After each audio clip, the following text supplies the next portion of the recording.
अल्हम्दुलिल्लाह कल हमने आपके साथ एक खबर शेयर की थी कि इस्लामाबाद में मुज़ाकरात नहीं होंगे। ये जो इस्लामाबाद में मुज़ाकरात की आमद के सिलसिले में ये कार्रवाइयाँ की जा रही हैं, ये फ्यूटाइल एक्सरसाइज़ है। ट्रम्प जो कि अमेरिकन प्रेसिडेंट हैं और जिन्होंने के इस वक्त एक हंगामा कर रखा है, उनका ये कहना है कि जी उनकी टीम जो है, यानी कि अमेरिकन टीम जो है वो ईरान के साथ बातचीत करने के लिए जो है वो इस्लामाबाद आज पहुंच जाएगी। यानी आज शाम तक जो है कहा जा रहा है कि अमेरिकन जो है वो इस्लामाबाद पहुंच जाएंगे। लेकिन क्या ईरान की तरफ से कोई आएगा? तो ईरान के मीडिया में और ईरान के मिनिस्टर्स का ये कहना है कि वो हरगिज हरगिज अमेरिका से बातचीत करने के लिए पाकिस्तान इस्लामाबाद आने को तैयार नहीं है। कि ईरान ने ऑफिशियली अमेरिका के साथ जो अगला राउंड इस्लामाबाद में प्लान किया जा रहा था उसको मुस्तरद कर दिया है, रिजेक्ट कर दिया है। दुनिया सारी एक बड़ी अजीबोगरीब कैफियत में है कि भाई ये सूरत किस तरफ जा रही है। पाकिस्तान ने बड़ी कोशिश की है कि अमेरिका के और ईरान के मुज़ाकरात हो। फील्ड मार्शल आसिम मुनीर ने 3 दिन गुजारे। पाकिस्तान का जो एक आम आदमी है ना, मेरे जैसा आम आदमी, हमारी तो औकात ही कोई नहीं है। हम तो एवं ही हैं, हम तो एवं ही है ना। दुनिया हमें पूछती है ना, इधर हमें कोई पूछता है। हम लोग एवं ही हैं, हम लोग एवं ही रगड़े जाते हैं। कहीं पर कुछ भी हो रहा हम लोग रगड़े जाते हैं। अब ये सिर्फ और सिर्फ सफारतकारी या डिप्लोमेसी का फेलियर नहीं है, ये एक पावर शिफ्ट यहाँ पे है जिसके ऊपर इस वक्त बात की जा रही है। यानी बहुत जरूरी है कि डोनाल्ड जे ट्रंप की जुबान बंद हो। अगर इस मसले का कोई ना कोई हालिया सोल्यूशन निकलना है तो इस 1.5 शरण की नाज़रीन जब तक जुबान बंद नहीं होती तब तक ये मामला हल नहीं होगा। और जो बात हम हमेशा से कहते हैं कि जब हर कंडीशन एक दूसरे की रिजेक्ट कर दी गई है, जब कोई किसी की बात मानने को तैयार ही नहीं है, हर बात के लिए ना कह दी गई है, तो फिर आखिर इन मीटिंग्स का क्या फायदा और क्या मतलब है? तो यही बात ईरान की तरफ से भी कही गई है और ईरान के जो मिनिस्टर्स हैं उनका यही कहना है कि जी जब कोई बात ही नहीं होनी, जब हम किसी चीज पर एग्री ही नहीं है और जब अमेरिका हमारी कुछ सुनने को तैयार ही नहीं है, तो हम बात करने के लिए पाकिस्तान नहीं आएंगे। आप वीडियो के ऊपर अपना सुझाव दे सकते हैं। आपको वीडियो किस तरह की चाहिए कमेंट बॉक्स में ज़रूर बताइए। चैनल को लाइक, शेयर और सब्सक्राइब कीजिए। जय हिंद। और अगर ईरान के लोग पाकिस्तान नहीं आ रहे और उनका ये कहना है कि जी हम किसी किस्म की भी मीटिंग के लिए या डायलॉग के लिए पाकिस्तान आने को तैयार नहीं है, हम पाकिस्तान नहीं आएंगे, तो फिर आखिर ये जो तैयारियां और ये जो सजावटें और ये जो रोड ब्लॉक और ये सब सिलसिला जो चल रहा है, पाकिस्तान जो बार बार अनाउंस कर रहा है कि जी हमारी जो है वो हमारे यहाँ जो है वो मीटिंग होने जा रही है अमेरिका और ईरान की, एक बार फिर दोनों में डायलॉग होगा, एक बार फिर बातचीत होगी, तो ये दूसरी तरफ अगर पार्टी आई नहीं रही तो फिर ये किस तरह का डायलॉग हो रहा है और ये कौन सी बातचीत है जो पाकिस्तान क्लेम कर रहा है कि वो करवाने के लिए जा रहा है? बहरहाल इस्लामाबाद मुकम्मल तौर पर बंद है।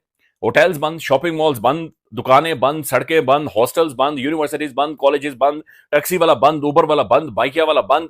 नहीं चल सकता, कुछ भी नहीं हो सकता। अमेरिकन आ रहे, नेगोशिएशंस करेंगे तो हमारी जो इकोनॉमी जो कुछ है, 4 पैसे हम 500,000 निकालते हैं, वो तो खैर वो तो कंसिडर्ड ही नहीं होते ना इसका कोई शुक्रगुजार होता है, ना बाहर कोई शुक्रगुजार होता है, ना इधर कोई शुक्रगुजार होता है। तो हम लोग ऐसे ही हैं, तो हम अपनी क्या ही बात करें नाज़रीन। बहरहाल दुनिया रो पिट रही है कि मिडिल ईस्ट की इकोनॉमी बर्बाद होगी, फलानी जगह पर बर्बादी होगी, फलानी जगह पर बर्बादी होगी। हम जो कुर्बानी दे रहे हैं, अल्लाह करे कि इसका एहसास दुनिया करे। एक बहुत बड़ा सैक्रिफाइस है नादरीन जो पाकिस्तान का एक आम आदमी, एक आम शहरी दे रहा है। दैट्स वाई नादरीन ये एक आम शहरी कुर्बानी देकर एक्सपेक्ट कर रहा है कि स्टेट ऑफ पाकिस्तान, रियासत पाकिस्तान की इज्जत में इजाफा होगा, हमारे मुल्क की इज्जत में इजाफा होगा। उसके लिए नादरीन हम अगेन पाकिस्तान की आवाम एक बड़े सब्र का मुजाहिरा कर रही है, अंडरस्टैंड कर रही है और दुआ कर रही है कि अल्लाह ताला करे कि इसका कोई ना कोई हल निकले और ये ऊंट किसी करवा बैठे, ये किसी पासे लगे डोनाल्ड ट्रंप, और उसके बाद इसका कोई ना कोई हल निकले।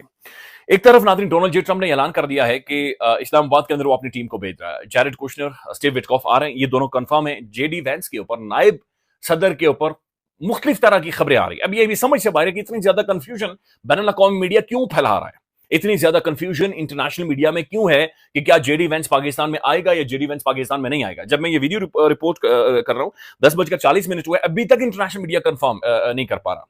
कुछ कह रहे हैं कि जेडी वेंस आने वाला है, कुछ कह रहे हैं नहीं आने वाला। सो एक अजीब और गरीब किस्म की कंफ्यूजन जेडी वेंस के हवाले से बनी हुई है। तो ट्रंप एक तरफ ऐलान कर चुका है अपने ट्वीट के जरिए कि मैं अपनी टीम को इस्लामाबाद के अंदर भेज रहा हूं।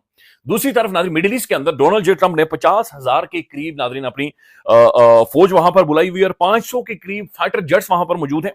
डिस्ट्रॉयर्स नादरीन दर्जनों में डिस्ट्रॉयर्स वहां पर मौजूद हैं। अमेरिकन बैरी बेड़े खड़े हैं। तो मुकम्मल तौर पे आप यहां पर रखकर ट्रंप ये कह रहे हैं कि भैया आओ और टेबल के ऊपर आकर बैठो। कुछ मामला तय हो गए थे, लेकिन तयशुदा मामला से अमेरिका पीछे हटा और अमेरिका ने घेराबंदी खत्म नहीं की।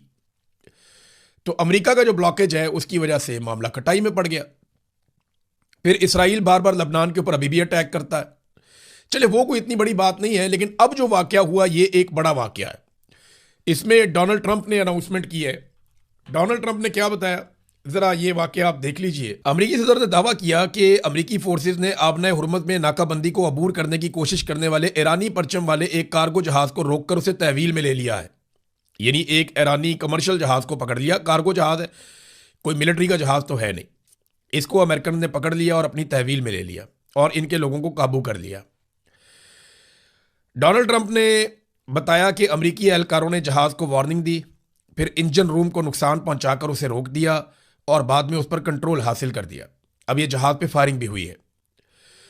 ताहम ईरान की जानिब से फिर बाद में रद्द-ए-अमल आ गया और ईरान ने जो रद्द-ए-अमल दिया है उसकी तफसील मैं आपको भी बताता हूँ, लेकिन गुज़िश्ता जो 48 घंटे हैं वो बड़े हंगामा खेज रहे हैं। उनमें बहुत सारा कुछ हुआ है। इन 48 घंटों में क्या कुछ हुआ है जरा ये मैं आपके सामने रखता हूं। 48 घंटों में ईरान ने आबना हुर्मुज़ को दोबारा से बंद कर दिया। अमेरिका ने दावा किया था कि ईरान के साथ अमन मुज़ाकरात दोबारा शुरू हो जाएंगे। फिर इन्हीं 48 घंटे में ईरान ने अमेरिका के साथ इन अमन मुज़ाकरात से पीछे हटने का ऐलान कर दिया। उन्होंने कहा जी कि अभी हम मुज़ाकरात नहीं कर सकते। जो मुसद्दिका रिपोर्ट्स हैं उसके मुताबिक, कंफर्म रिपोर्ट्स के मुताबिक ईरान ने अमेरिका के साथ दूसरी राउंड की नेगोशिएशन से इनकार कर दिया है, जबकि ग्राउंड पर सिचुएशन और भी ज्यादा सीरियस हो चुकी है। अमेरिकी जंगी जो तैयारे हैं, B-52 बॉम्बर हैं, वो बरतानिया से उड़े हैं और सुबह 8 बजे के करीब जो हैं वो कहा जा रहा है कि वो ईरान के करीब पहुंचे हुए होंगे। अब वो क्या करेंगे पहुंच के तो देखा जाएगा, लेकिन स्ट्रेट ऑफ हॉर्मज़ ये मजीद बताया जा रहा है जहां से दुनिया की तकरीबन 20% ऑयल वहां से गुजरता है, फिर से बंद कर दिया गया है। और ईरानियन रिपब्लिकन गार्ड कोर ने, ईरान की फौज ने डिक्लेयर किया है कि जब तक अमेरिका अपना नेवल ब्लॉकेड जो है वो खत्म नहीं करता उस वक्त तक किसी को भी सेफ पैसेज वहां से नहीं दिया जाएगा।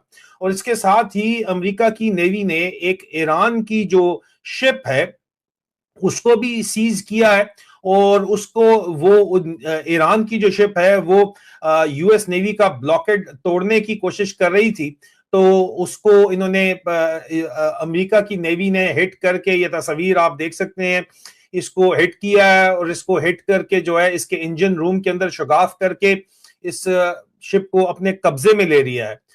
मतलब इस वक्त जो हालात हैं उसमें जाहिर बात है कि टेंशन्स अब डायरेक्ट फौजी कन्फ्रंटेशन की तरफ जा रही हैं, मिलिट्री कन्फ्रंटेशन की तरफ जा रही हैं।